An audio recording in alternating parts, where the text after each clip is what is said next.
নমস্কার, স্টাডি পড়ায় রানু থেকে আমি রানু। আজকে আমরা আবারও কিছু ইম্পর্টেন্ট জিকে নিয়ে চলে আসলাম আলোচনায়।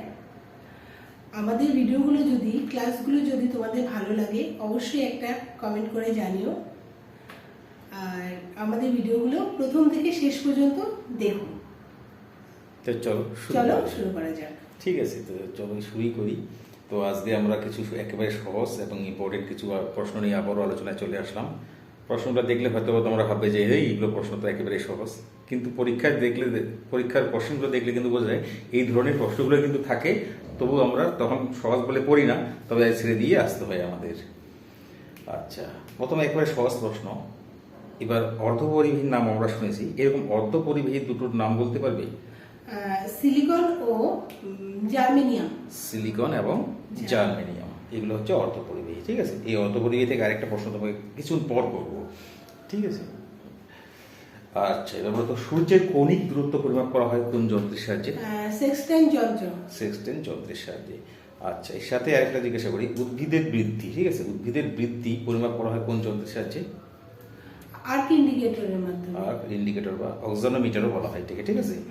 আচ্ছা, এবার বলতে পারবে যে কচু, অনেকে আমরা কচু খেয়ে থাকি, তাই অনেকে আবার অনেকে, সেটা পরবর্তী প্রশ্ন, মানে ওটাতে যাবো না আলোচনায়, যে কচুতে কোন অ্যাসিড থাকে? অক্সালিক অ্যাসিড,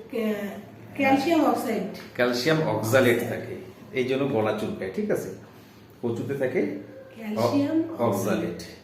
আচ্ছা, এবার বলো তো একেবারে সহজ প্রশ্ন, যে আমরা প্রতিদিনের প্রয়োজনে লাগে, যে পেট্রোল আমরা নাম শুনে থাকি, তাই তো? এটা একটা খনিজ তেল। এই যে পেট্রোলের আরো একটা নাম আছে, এটি কি নামে পরিচিত? গ্যাসোলিন।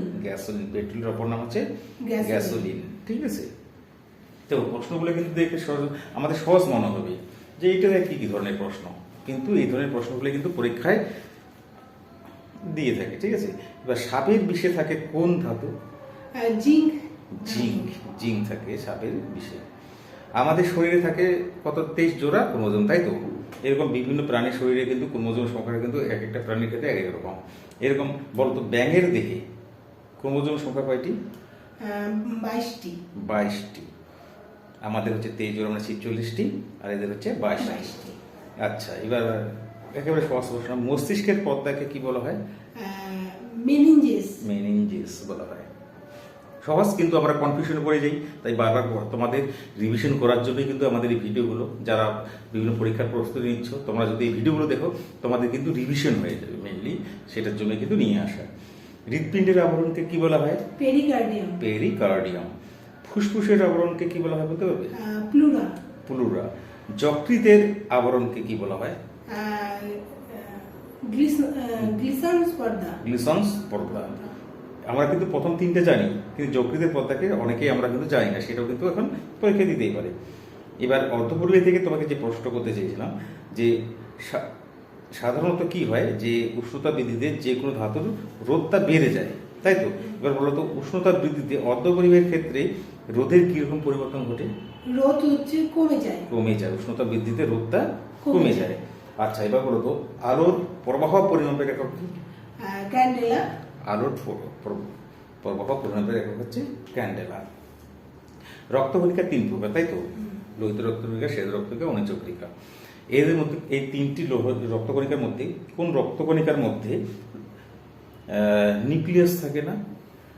লোহিত রক্তকণিকায় নিউক্লিয়াস থাকে না, শুধুমাত্র ব্যতিক্রম আছে কিন্তু এর মধ্যে একটা, সেটা হচ্ছে উটের রক্তে কিন্তু লোহিত রক্তকণিকার মধ্যে নিউক্লিয়াস থাকে। হৃৎপিণ্ড প্রতি ঘন্টায় কত লিটার রক্তকে পাম্প করতে পারে? 150 লিটার।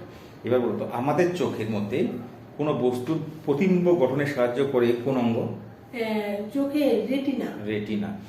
চিংড়ির রেচনাঙ্গের নাম বলতে পারবে?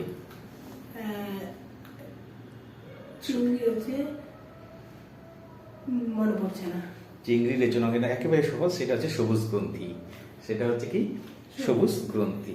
তো আজকে আমাদের এই পর্যন্তই। তোমাদের ভিডিওটি কেমন লাগলো অবশ্যই সেটা কিন্তু কমেন্ট করে জানিও, এবং ভালো লাগলে অবশ্যই শেয়ার করে বাকিদেরও দেখার সুযোগ করে দিও। ধন্যবাদ।